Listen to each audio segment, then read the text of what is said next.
Bonjour, je vais parler aujourd'hui du Covid-19 au Maghreb. Quelle est la situation dans les 3 pays du Maghreb qui nous sont les plus proches? Algérie, Maroc, Tunisie, par ordre alphabétique. En Algérie, le premier cas, le début de l'épidémie date du 25 février. Il y a eu 465 décès au début de la semaine, 5000 cas. Mais le pays était déjà à l'arrêt sur le plan économique, avec notamment le choc pétrolier. Le budget avait été prévu pour un baril à $60. Il est à moins de 30 aujourd'hui. Donc le Covid-19 est venu frapper un pays qui était déjà frappé. Mais bien sûr, le plus important, c'est le confinement et le Irak. C'était la fin des manifestations, mais les autorités en ont aussi profité pour accentuer la répression.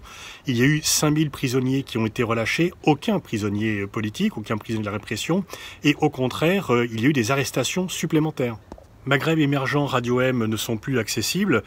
Khaled Drareni, qui était le correspondant de Reporters sans frontières et de TV5 Monde, a été arrêté et le président Tebboune l'a accusé d'être à la solde des journaux étrangers. Oui, quand on travaille souvent pour des journaux étrangers quand on est journaliste, et là effectivement on voit bien que le pouvoir en profite un peu pour accentuer la répression. Une 50aine d'arrestations depuis le début de l'Irak, mais je ne pense pas que l'Irak soit mort, il va repartir, et de nouveau je crois que les Algériens vont manifester pour leur liberté. Et alors, sur le plan international, il y a une aide de la Chine qui est déjà très présente, c'est le principal partenaire commercial de l'Algérie, et une aide également de la Russie. Au Maroc, les premiers cas sont apparus le 2 mars. Le 19 mars, c'était l'état d'urgence qui avait été décrété jusqu'au 20 mai.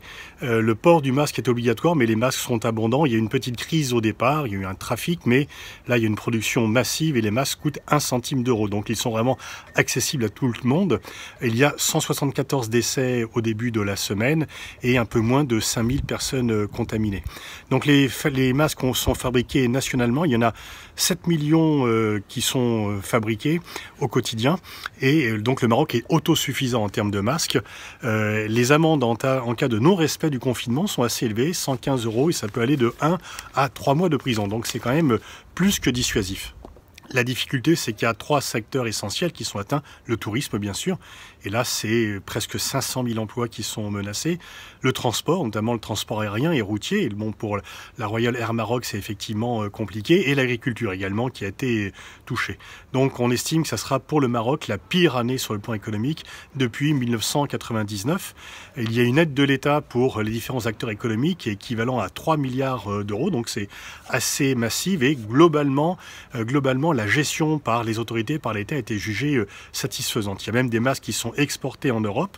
Il y a une aide médicale chinoise, et Mohamed VI a proposé à d'autres chefs d'État africains qu'il y ait une initiative commune.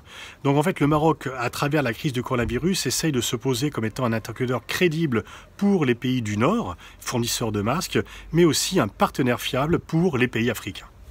Enfin, la Tunisie, les premiers cas sont apparus le 2 mars, au moment où le nouveau gouvernement rentrait en place.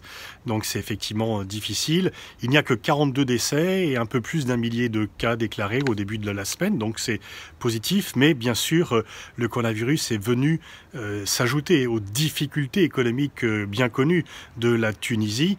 Il y a un plan d'aide de l'État, il y a une demande d'aide au FMI, mais effectivement, la situation économique et sociale de la Tunisie était déjà compliquée.